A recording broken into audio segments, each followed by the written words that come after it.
Hey everybody, hope you're doing great today. In this video, I'm going to look at whether the US housing market is in a bubble. Depending on where you look, there's plenty of debate going on. Yes, we are in a bubble. No, we aren't in a bubble. So in order to look at whether we are in a bubble or not, I'm going to look at some of the data out there and look at some of the other information available on the internet and see what the answer is. One of the arguments made that we're not in a bubble is the fact that the inventory is so low. So right now, a lot of sellers are kind of sitting back, especially now we're in the early part of the year, spring selling season in many markets. That's when the majority of the buyers are active. A lot of buyers have stepped back too because of the mortgage interest rates have gone from, anywhere from the, high 2s, 3s now to like 6. We recently had low 7% mortgage interest rates last year. Now we're kind of in like the mid 6 range. Low 6 range, depending on where you're at and your credit score. So definitely the impact of the mortgage rates has slowed buyer activity down. A lot of sellers are taking a wait and see approach. Are the rates going to come down? A lot of properties expired off the market last year, and starting at the beginning of this year, where they didn't sell, they didn't get any offers, so they're back to waiting till weather warms up a little more and hopefully more buyer activity comes. So to determine if we are in a bubble in the housing market here in the US, it helps to know what the definition of a bubble is. So this is from Investopedia, and this is an article titled, "What is an Economic Bubble and How Does It Work?" Definition here: a bubble is an economic cycle that is characterized by rapid escalation of market value, particularly in the price of assets. This fast inflation is followed by a quick decrease in value or a contraction that is sometimes referred to as a crash or the bubble bursting. So why do we care if there's a bubble or not? If we're coming at it from the perspective of a potential home buyer, we want to buy a home, if there's a bubble, it might be better to wait versus buying right now if we expect the bubble to burst and prices to come down. From a seller perspective, if we're selling a home, it might be better to sell earlier in the cycle, before that bubble fully bursts, and then we'll get a little higher value selling then now versus later on in time. When the bubble bursts, it might be harder, depending on our equity, how much we purchased the house for, what our mortgage is. If we're facing a loss, we have to do a short sale or something like that, then it might not make sense. And preference may be, okay, we don't really need to downgrade just at this point, we don't really need to upgrade at this point, we can wait a little longer. Or if we do sell, we need to understand that, hey, okay, there's we need to get our pricing right, because without right pricing, the property is just going to sit there, and regardless buyer interest or not, if it's too expensive for them, compared to other homes on the market, they're not going to buy. From the perspective of a real estate investor, similar type of thing. If you're wanting to sell a property, you've got an investment property you want to sell, you either want to switch your investment, or you want to trade up, trade down, whatever, moving locations. So the same thing, if you're expecting a bubble burst, it's better to sell earlier in that phase versus later in that phase. Versus a buyer, a buyer wants to buy at the best possible value. They want to buy with good cash flows. So a lot of times too, when we have bubbles, we either have stock market bubbles, real estate bubbles, any other kind of economic bubble, they have a tendency to impact other things. A lot of people have tapped into their home equity, and they've used that home equity to go buy vehicles, to go on vacations. So that especially the vacation aspect, that drove a lot of Airbnbs, that drove a lot of the individual rentals. You're going to want to rent a cabin from somewhere, so somebody went out and bought that recently, versus during either a recession time frame or post bubble burst, people are spending less money. So a lot of your cash flows that are coming from investment real estate aren't going to be there. And so that makes a difference for the investor buyer. As an investor buyer, you always want to make sure that, hey, does it cash flow? Appreciation is a great bonus, but the cash flow is the main consideration. If it's not cash flowing, then that, in my opinion, something you can't negotiate on a better price, or you don't have a turnaround strategy where it is going to cash flow quickly after you purchase it, then it might not be the best value. Investopedia also has an article, 5 stages of a bubble, that kind of goes through a process of how the bubble starts, what goes on during the bubble, and then gives us a good idea of what to look for. First stage is displacement, and that's occurs when investors get enamored by a new paradigm, such as an innovative new technology or interest rates that are historically low. I mean, we do have that in our current situations. Interest rates have been historically low.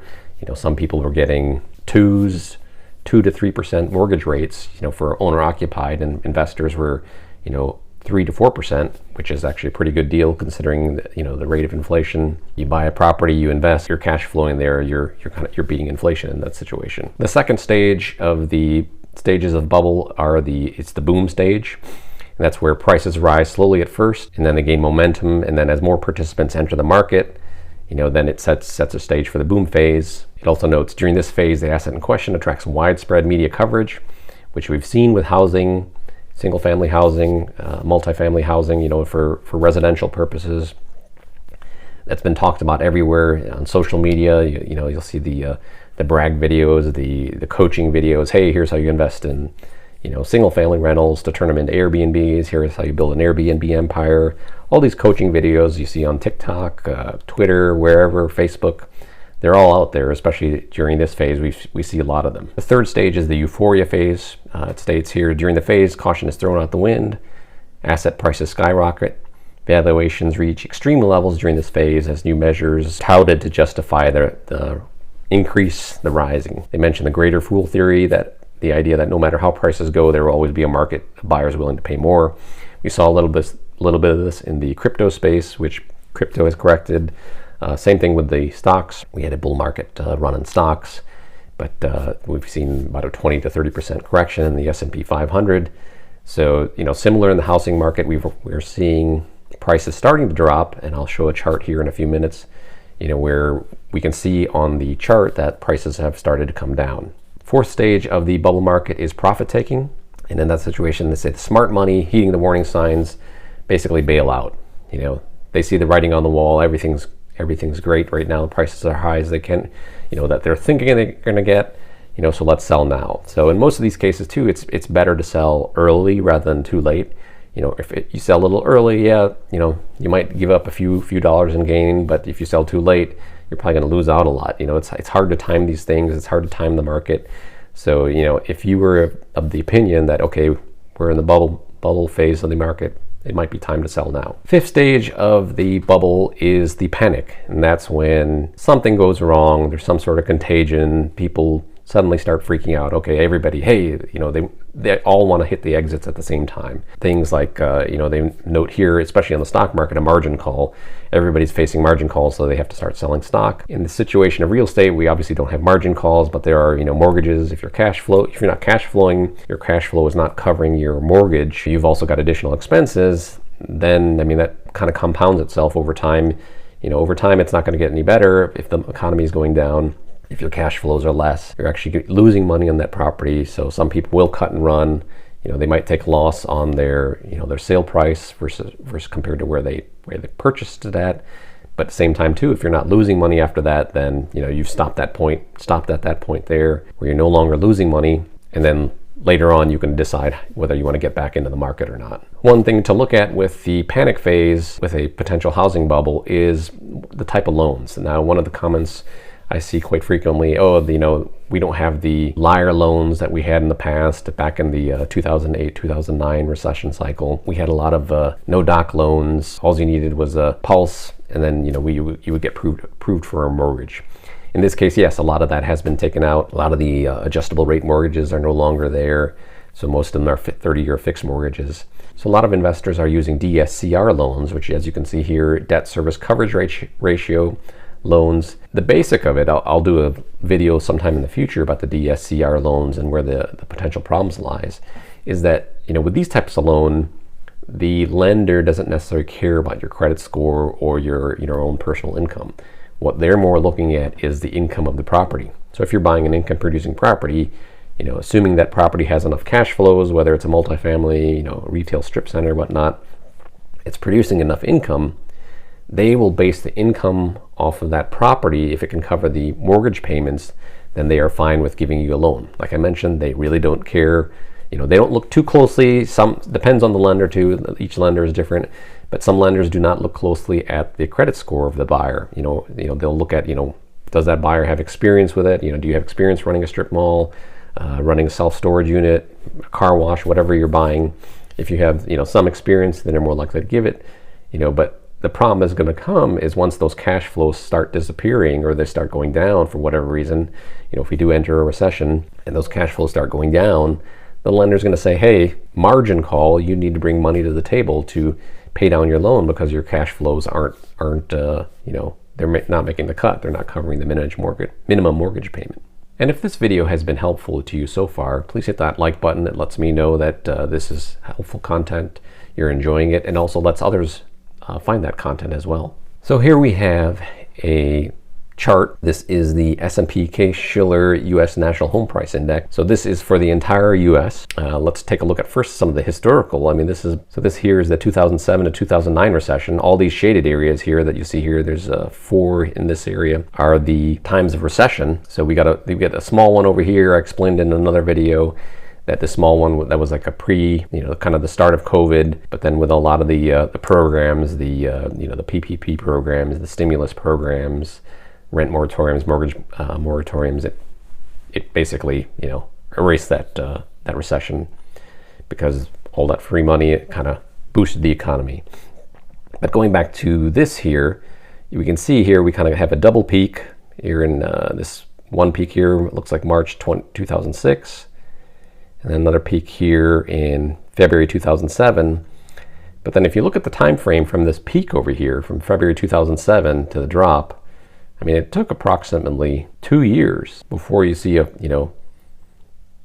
this is in terms just of the recession. The true bottom here, if you're looking at this, from this peak down to here, the bottom is January 2012. So for, this chart here, this section right here, this is considered a bubble. The Federal Reserve, you can go to the Federal Reserve website, research, the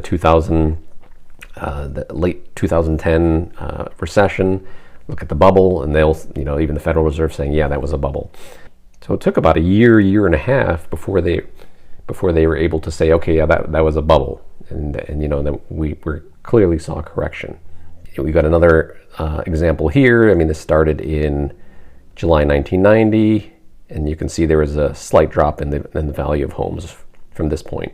And this is it doesn't go any further than the timeline you see on this chart over here, because that's when they started collecting this data. This is from Case-Shiller.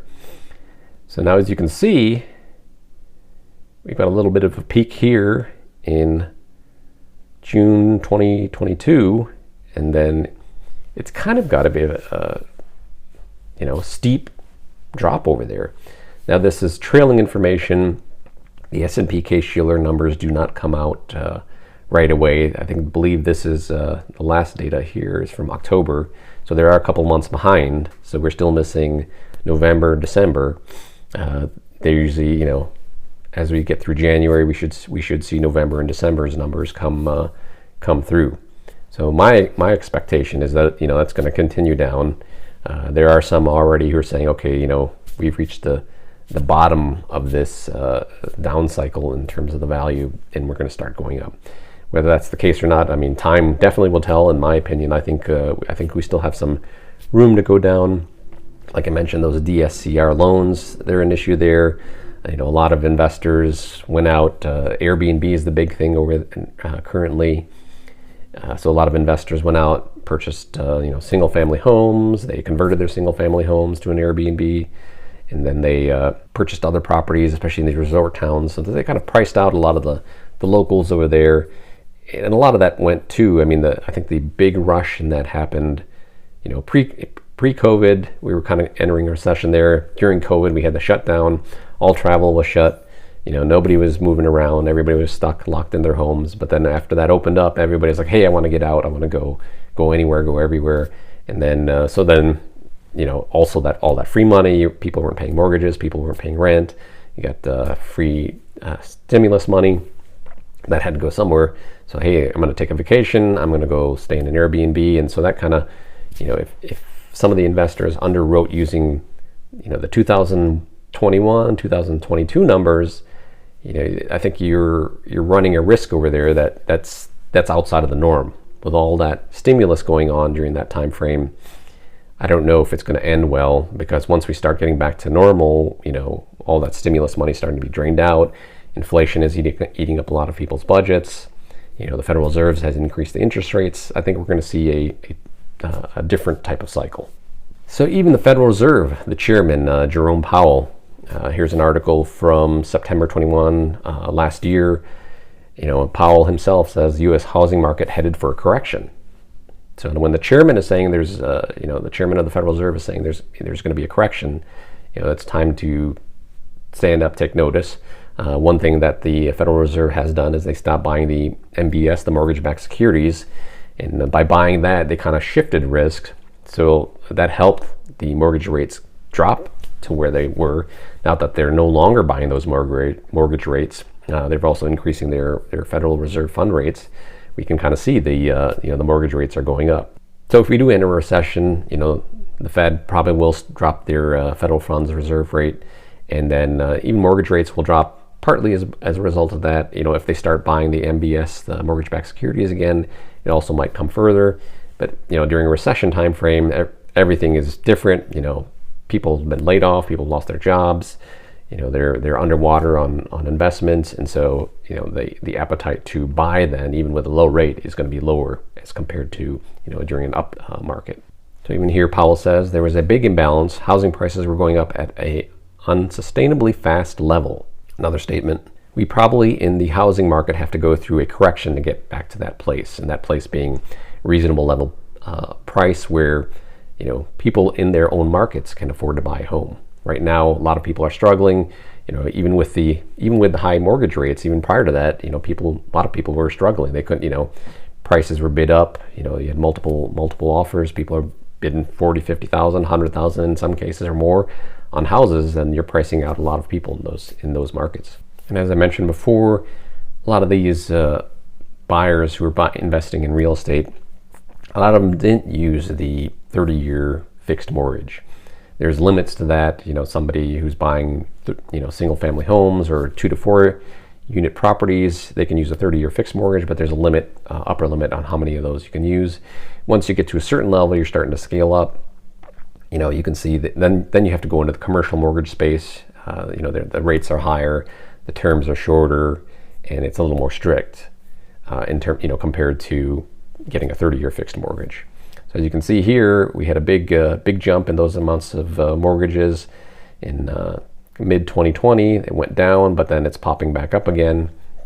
So whether that's because people are refinancing, or they used a bunch of 30-year mortgages, they're coming in, and then refinancing, kind of getting a wrap mortgage to cover multiple properties. It's that's not explained in this data here, and this also represents all commercial and industrial loans. So even if people are buying retail strip centers, they're buying industrial warehouses and whatnot, it's all in there. Here's another article from Fortune talking about the Fed's ongoing housing market reset. Basically says one of the nation's largest home builders is seeing a cancellation rate of 68%. Whether mortgage rates are too high or prices have gone up, we're backing out. And 68%, that's a large number. That's a substantial number for one of the largest home builders out there. They're facing 68%, saying, no, we don't want to buy anymore. We're canceling our contract. Some of them are probably being forced to walk away from their earnest money, which can be substantial at times. It's a big chunk of savings for people. And then, they have to shift their house plans. I mean, whether they're buying, planning on selling their old house and buying a new one, that changes everything. So they're going to stay in their apartments, stay living with other family members. So that's just the largest home builders. I'm sure other builders are seeing the same thing. And from other stories that I've read, there are other builders who are, they're even under contract. They purchase vacant land, under contract, doing all their studies, getting all their permits and whatnot to build development. So a lot of those builders are also walking away from those. They're saying, okay, we're having fewer buyers complete the sale, fewer buyers come in as well. So we're just, we need to step back as well. We need to reduce the pace of our new home construction. And with all that being said, in my opinion, yes, we are in a housing bubble. I think in the phase of the bubble, we are still in the euphoria phase, where maybe the euphoria, end of the euphoria phase / profit taking phase. There are investors starting to clear out, especially on the investment side, whether commercial real estate or multifamily residential. There's still a lot of people chasing deals from what I've seen in personal experience. So I don't think we've gotten to the point yet of panic. There's still some time to go for that too. It depends on the economy in general, when a recession starts, if a recession starts, and then, then we might start seeing a panic. So what are your thoughts? Do you think we are in a housing bubble or not? Why or why not? What have you seen? What have you read? What are your personal experiences? Feel free to drop your comments in the comment section below. Also, please like and subscribe to this channel, and I will see you in the next video. Thank you.